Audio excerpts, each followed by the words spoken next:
Good evening, everyone, and welcome to Tuesday evening meditation coming from Vajrayana in Ashfield. Gee, it's getting nippy, isn't it?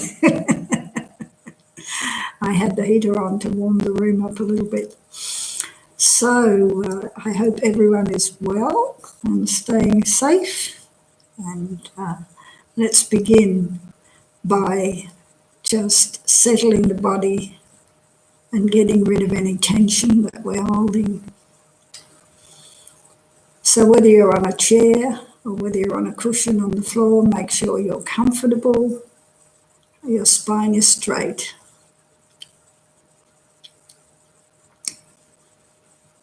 Just breathe normally and become aware of your body. Feel the contact with the chair or the cushion. Feel your hands making contact with your lap. Or you may have your hands palm down on your knees. Just become aware of your body, sitting quietly and calmly. The sense of support and safety.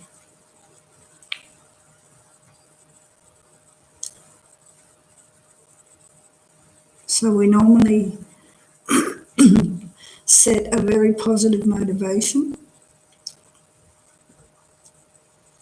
and those of us who have taken the Bodhisattva vow, we know that from that point of view, our motivation is the wish to become enlightened for the benefit of all beings. Otherwise, just think that everybody wants to be happy. In that sense, we're all the same, and nobody wants to suffer. So I'm going to do this meditation for the benefit of myself and all other living beings. So just take a moment or two to have your motivation as sincere as possible. My voice is a bit scratchy tonight. I hope I don't lose it. It feels a little bit like it's going to fade away. Anyhow, we'll see what happens.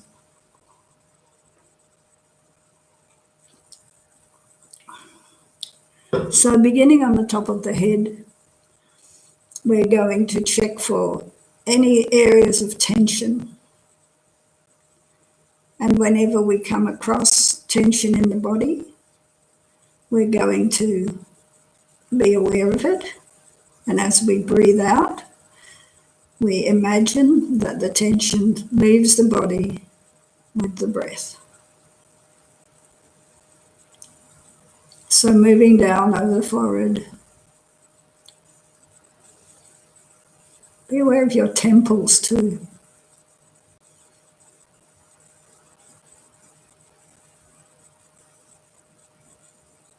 And the area around your eyes, lots of little muscles there.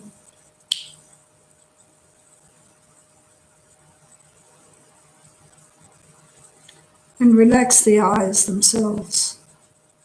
A nice gentle gaze as if you are daydreaming.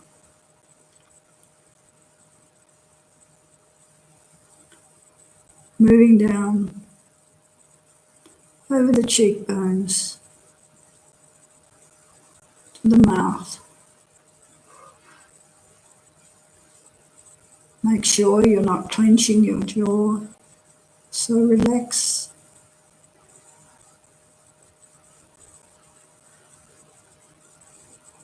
One of my teachers uses the expression to have a face like a sleeping baby, totally peaceful,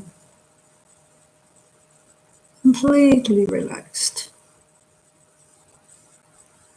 no tension anywhere.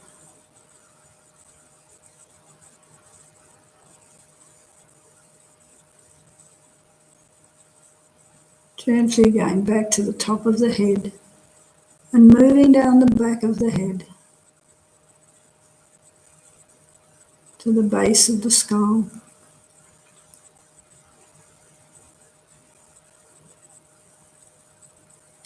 the neck,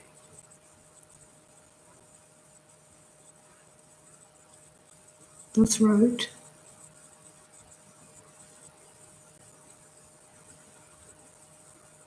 just experiencing all of the head and neck relaxed, comfortable, at ease.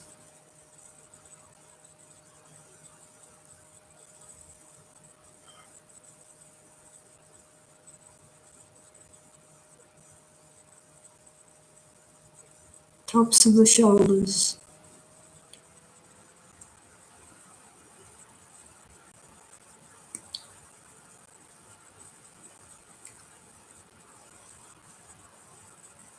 checking the shoulder blades.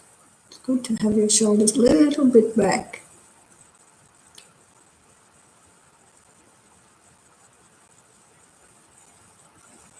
And then travelling down the spine to the base of the spine.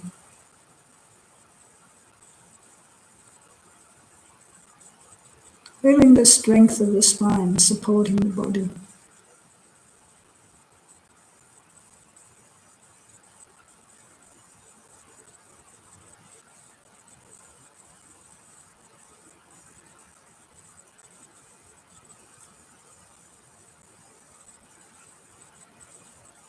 Feeling the stability.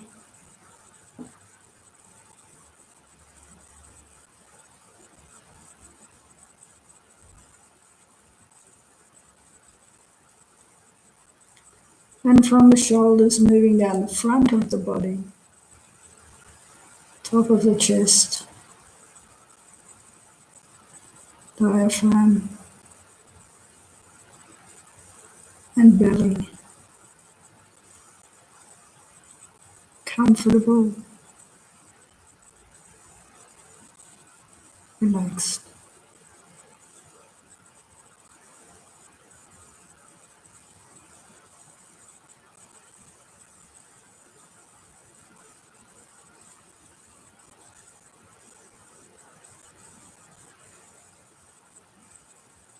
Then from the shoulders again, moving down both arms to the elbows.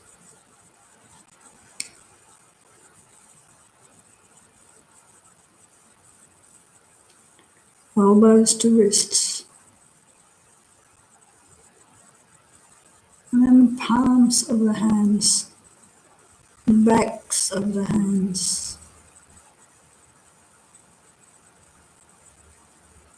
Going all the way to the fingertips.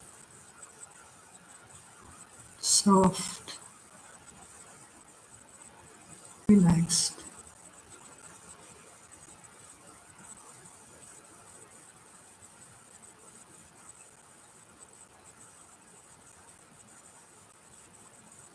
Then from the buttocks and the hip joints, moving down to the knees,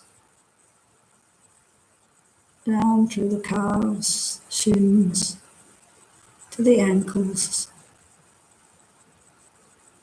soles of the feet, top of the feet, all the way to the tips of your toes.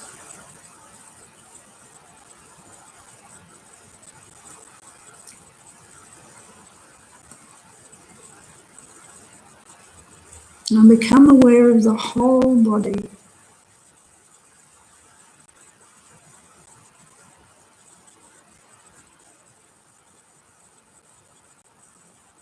From the top of your head to the tips of your toes.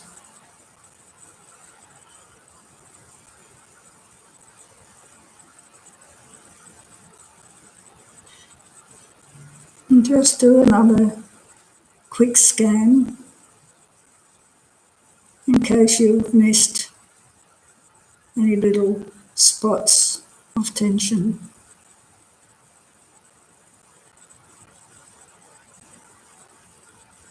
And allow them to leave the body. with your exhalation.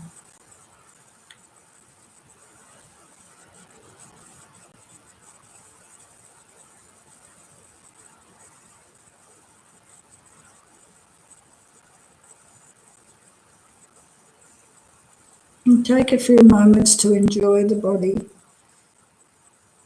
relaxed, still, at ease, and at peace.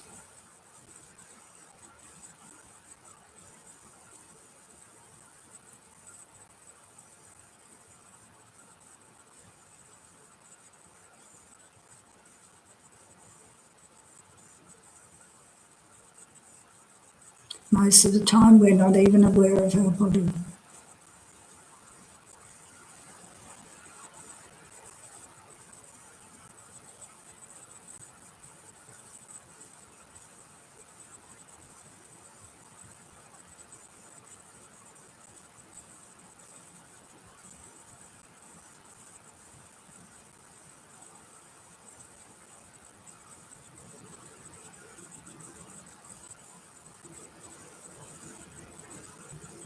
So enjoy the calm and the serenity.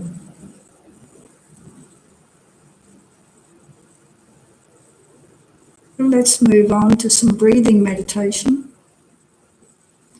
As I always say, very simple but not necessarily easy. So as you all know, the task is to merge the awareness with the breath. And whenever the mind wanders,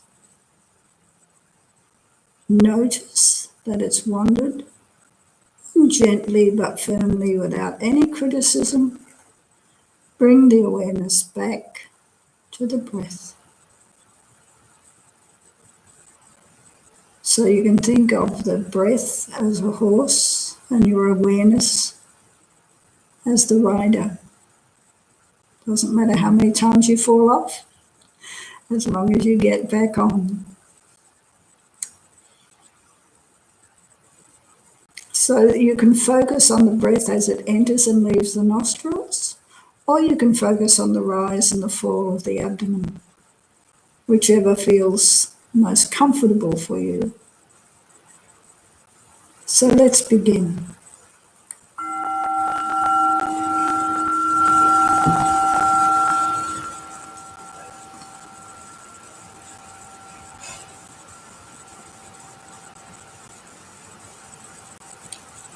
It's good to have your eyes slightly open, eyelids lowered, but not completely shut, so that some light comes in. And this counters our usual response to closing our eyes, which is time to go to sleep.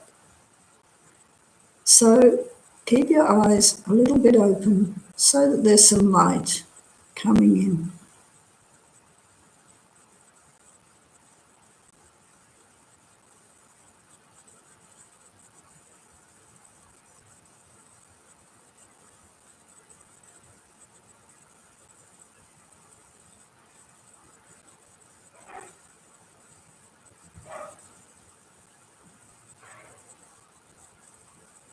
Make sure you don't try too hard. If you're really pushing yourself to keep the awareness with the breath, you will create tension in the body.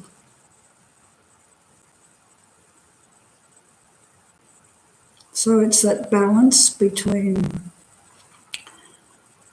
getting too sloppy and starting to nod off and being too tense, which is very counterproductive. So kind of light but alert awareness.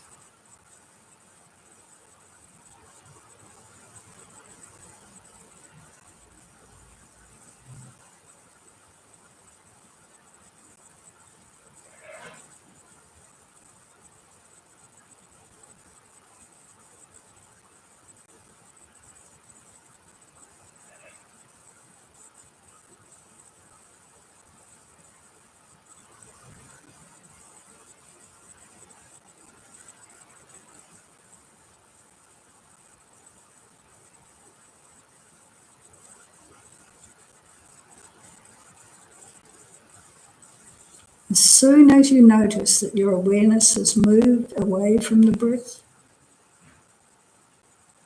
just bring it back.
Do your best to be aware of the whole of the in-breath and the whole of the out-breath.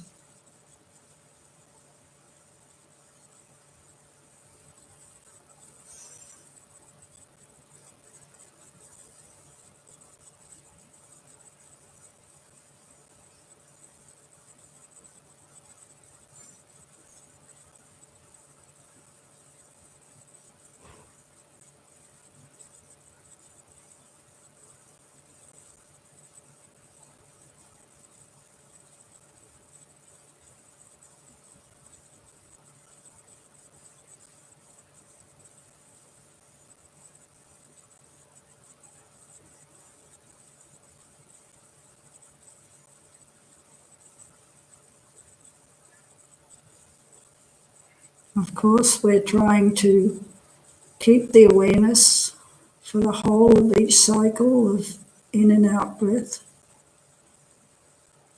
So to have that balance between awareness and relaxation, as you become more familiar with the practice, on each in-breath you can kind of focus a little bit more on the awareness. And as you breathe out, that's the relaxation.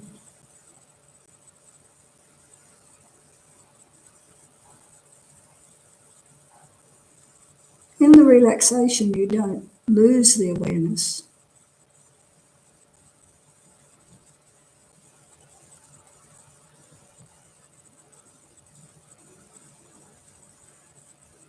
We focus a little more on the awareness with the inhalation.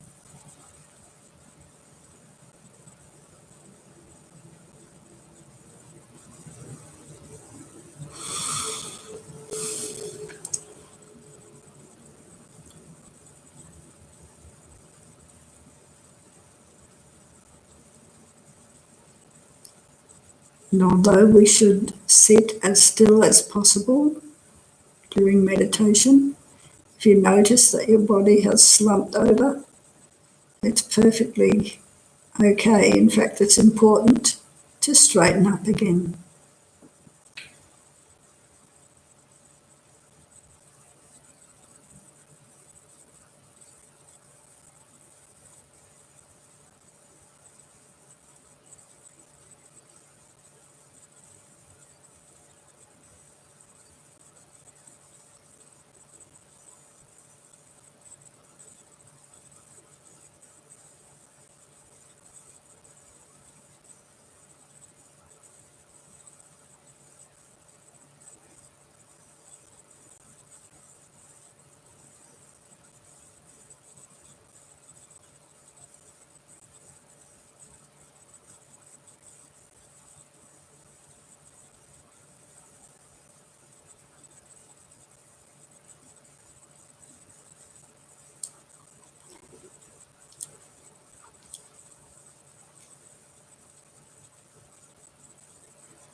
And remember, thoughts are not the problem, but allowing them to lead us astray.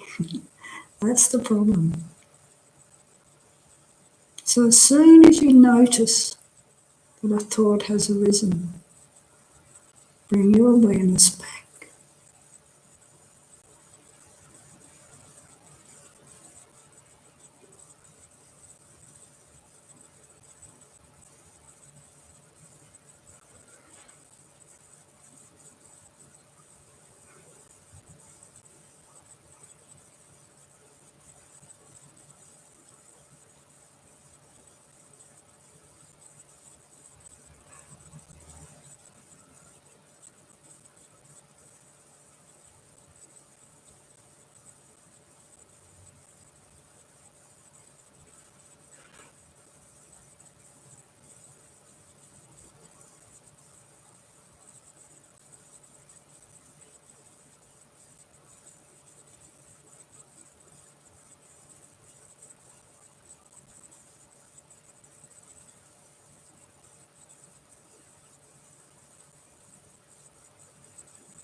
By not giving energy to our thoughts, they will naturally subside.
So not engaging in thoughts, it's a bit like not answering your phone.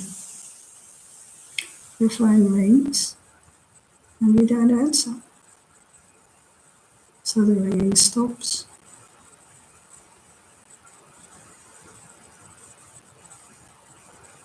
If your phone rings and you answer, then off you go into a long conversation.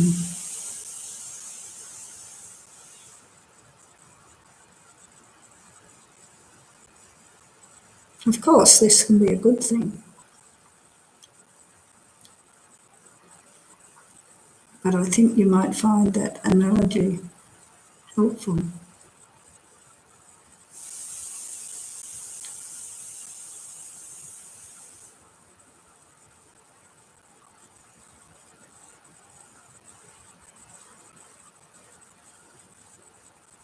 If we allow them, thoughts will carry us away.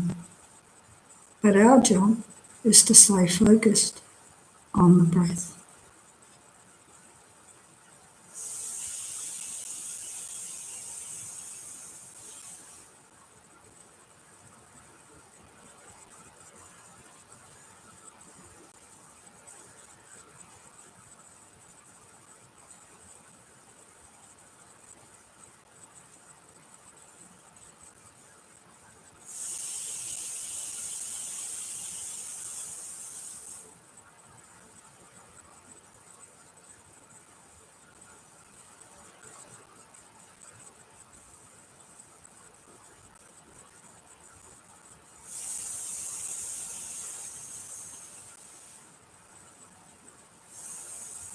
So if we don't answer our phone when it rings, the person calling thinks, oh, they must be busy. I'll call back later.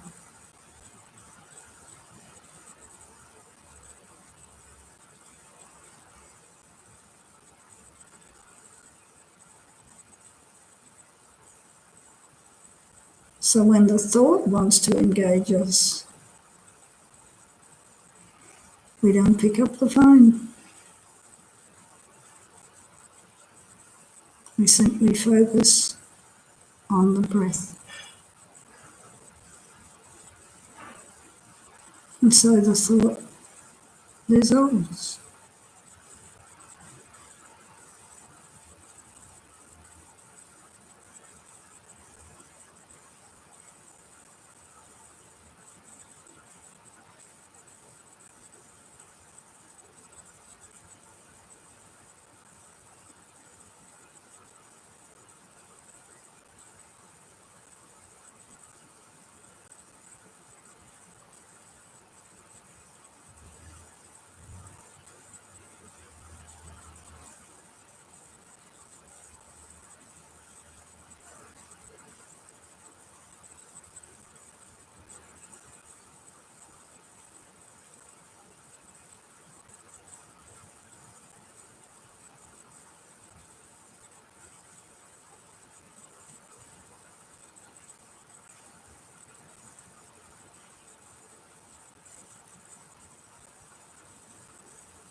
So have a little stretch and sip of your nice warm drink.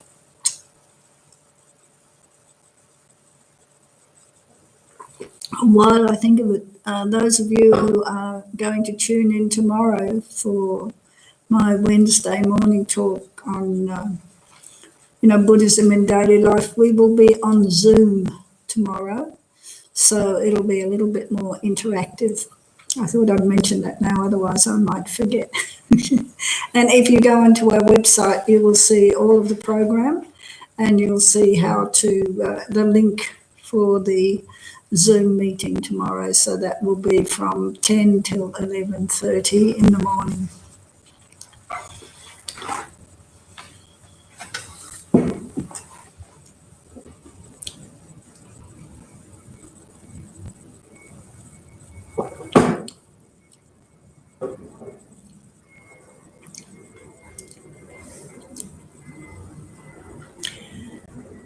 So now we're going to do an analytical meditation. And this is a meditation on exchanging self with others. So before we begin, make sure you're comfortable, check your posture, touch base again with your positive motivation, positive intention. Just watch your breath for a few moments as you settle.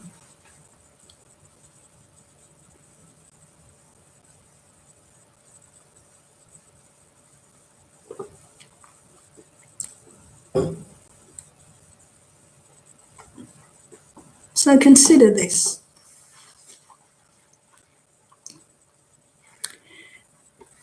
There is no difference between others and myself.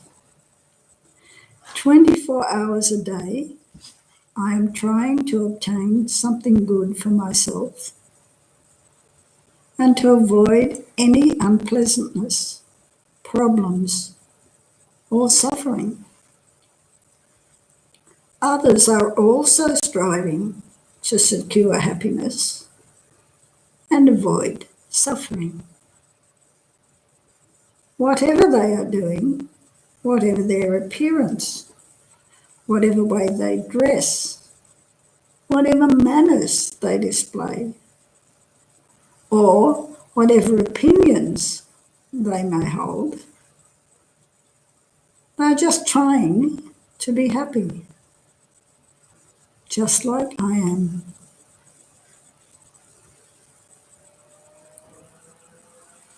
This is so obvious, most of the time we don't even think about it.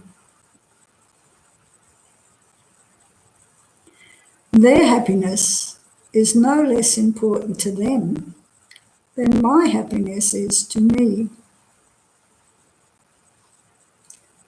Nor does the suffering they experience hurt them less than the pain I myself encounter.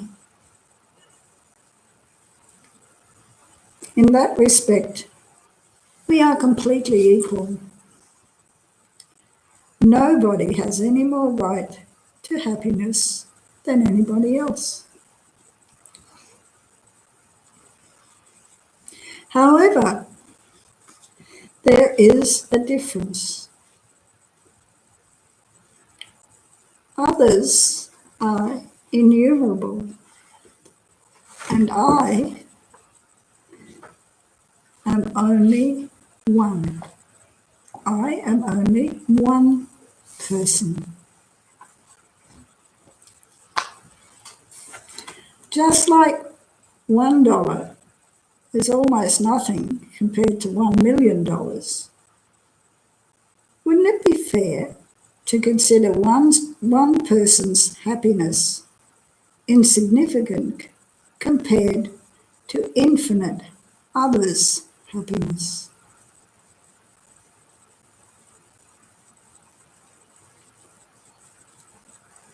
In terms of results, there is a significant significant difference between the self-centered attitude that considers self-happiness a priority and the attitude that cherishes others first.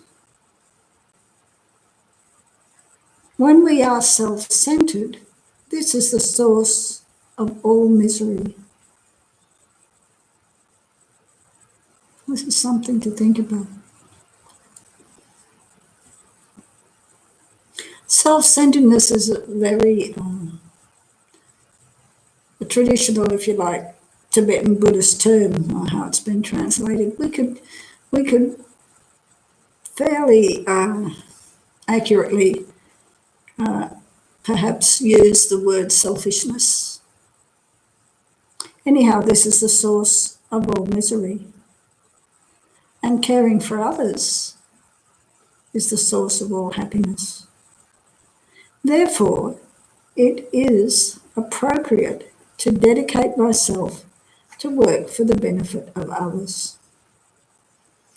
To more or less use others simply for my own welfare is totally wrong. In order to shift the focus of concern from self to others, I will infuse my mind with an understanding of the disadvantages of the egoistic attitude and the value of the attitude that cares for others. Contemplate the following drawbacks and advantages by relating them to actual situations in your own life.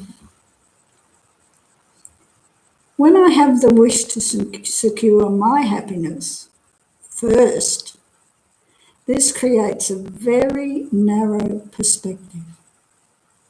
From that selfish attitude, many fears come that make me nervous and uptight.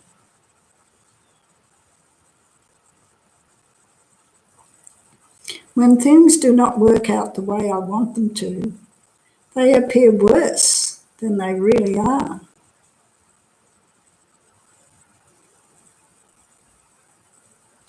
I feel overwhelmed by the misery I have myself created, and I become unable to bear the slightest harm or tolerate any hardship.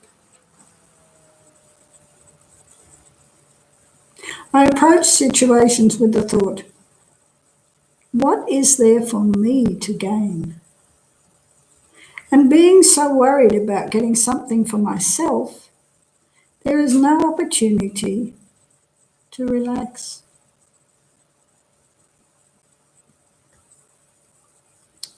Instead, many opportunities for getting upset arise.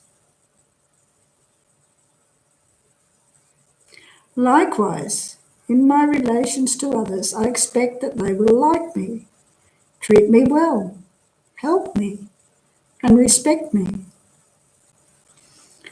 Therefore, I am disappointed when they behave otherwise.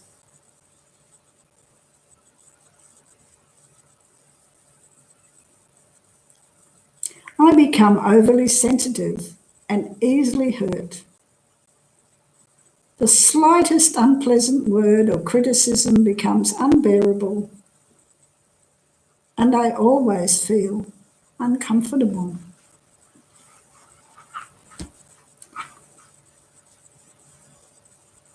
Because I value my welfare most, I am at risk of conflict with others. My exaggerated self-centeredness creates a barrier between myself and others and alienates me from them. Being insensitive to their needs, I act against their wishes. So how could any harmony derive from such an attitude? Because I reject them, they appear negative to me, and I see many faults with them. If, on the contrary, I start caring for them, they will appear in a more positive light, and that will bring happiness to both of us.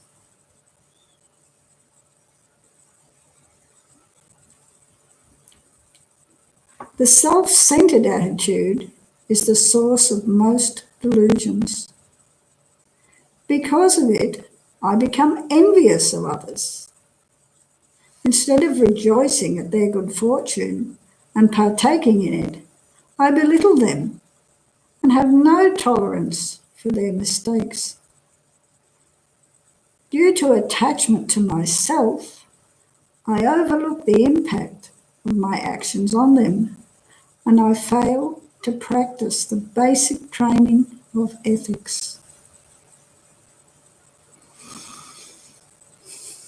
Various negative emotions cloud my mind, creating numerous distractions and obscurations, and I cannot develop any concentration. Because of the obscurations in my mind, I am also unable to develop any wisdom. Therefore, the whole of the path to liberation is blocked.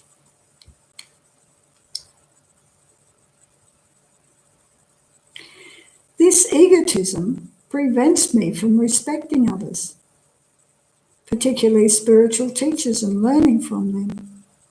It stops me from developing love and compassion. It tightens my heart and brings spiritual suffocation.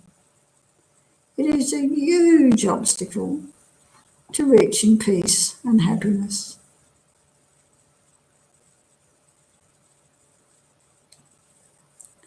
The attitude of being more concerned with the happiness of others reverses the egoistic attitude of clinging to one's own happiness and all of its shortcomings. The negative types of mind, attachment, dissatisfaction, anger, become less powerful the more I cherish others. Not only does cherishing others and caring about them make them feel good, it also makes me feel good. It makes me feel good about others and about myself. It remedies feelings of guilt and self-loathing. In fact, the more I care for others, the more I feel satisfied. By caring about others, the focus is taken away from me and my mind widens its perspective. My problems appear less important and they don't bother me so much. When I cherish others, I feel close to them. Communication becomes easier and they also feel drawn to me. Through voluntarily taking the responsibility to help solve the problems of others and benefit them, I develop courage and inner strength. And all kinds of spiritual qualities follow from such an attitude. How wonderful it would be if all beings had happiness. How wonderful it would be if they were completely free from all problems and worries and pain and sicknesses, sufferings of birth, old age and death. How wonderful if they were to abide in a state of stable peace and satisfaction that never changes into suffering. May they abide in such a state.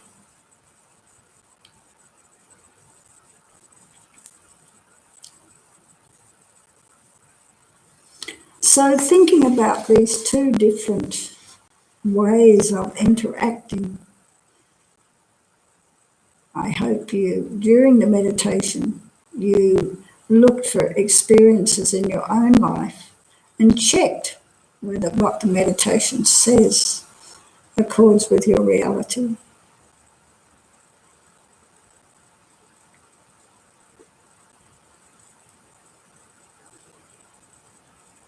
And I think that we will all find that when we're coming from this selfish, self-centered attitude, the problems that are mentioned there are exactly the ones we encounter. And on the other hand, when we open our hearts to others and become concerned with them and their happiness, our own problems, while they don't disappear, they kind of become less troublesome.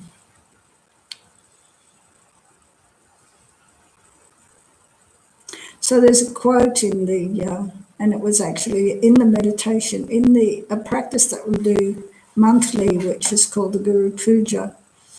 It says that, all suffering comes when people are selfish. I'm putting it more in colloquial English. And all happiness comes when people are unselfish and care for others. So this is something for you all to contemplate. The purpose of doing these analytical meditations is to allow us to understand on a deeper level the functioning of the mind, and also to check the teachings of the Buddha and to see whether what is said accords with reality. And like all analytical meditations, we need to do them again and again and again so that we become so familiar with them that our understanding, our deeper understanding of the points informs the way that we live our lives.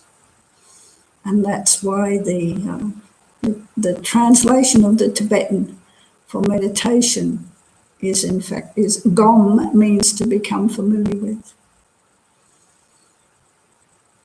So as you go about, this evening and the following days, take some time to think about and check whether selfish attitude brings happiness or suffering, and an unselfish, caring attitude, what does it bring? Happiness or suffering? Try to be aware of what's happening in your mind. This is the key to being able to change negative mind states and transform them into positive mind states. And this will benefit you and everybody that you come into contact with.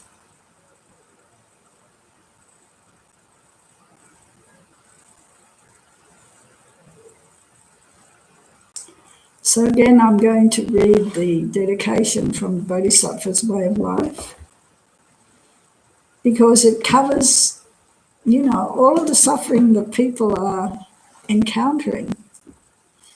As I often mention, the virus has brought about a particular set of suffering, and all the other sufferings that are happening in the world have not gone away. So before I begin the prayer, you can dedicate for any friends or family or people that you know who are sick or have passed away. And let's dedicate especially for all the people on the front line who are helping in so many ways.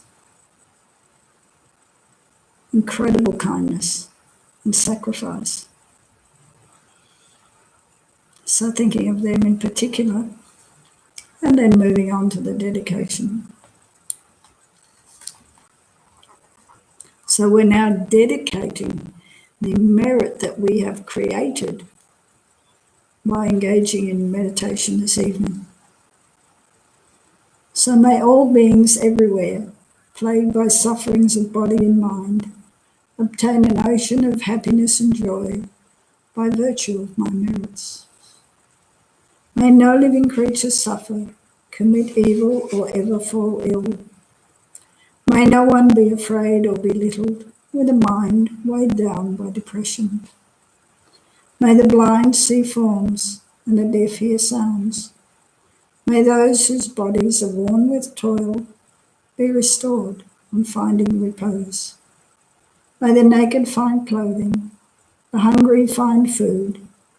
May the thirsty find water and delicious drinks. May the poor find wealth, those weak with sorrow find joy. May the forlorn find hope, constant happiness and prosperity. May there be timely rains and bountiful harvests. May all medicines be effective and wholesome prayers bear fruit. May all who are sick and ill quickly be freed from their ailments. Whatever diseases there are in the world, may they never occur again. May the frightened cease to be afraid, and those bound be freed. May the powerless find power, and may people think of benefiting each other. And then the particular dedication of the Bodhisattva. For as long as space remains, for as long as sentient beings remain, until then may I too remain to dispel the miseries of the world. So thank you very much for joining me. Stay safe and do whatever you can to help others. Stay cheerful, happy, and don't forget your sense of humour. Good evening. Enjoy the rest of the evening. Thank you very much.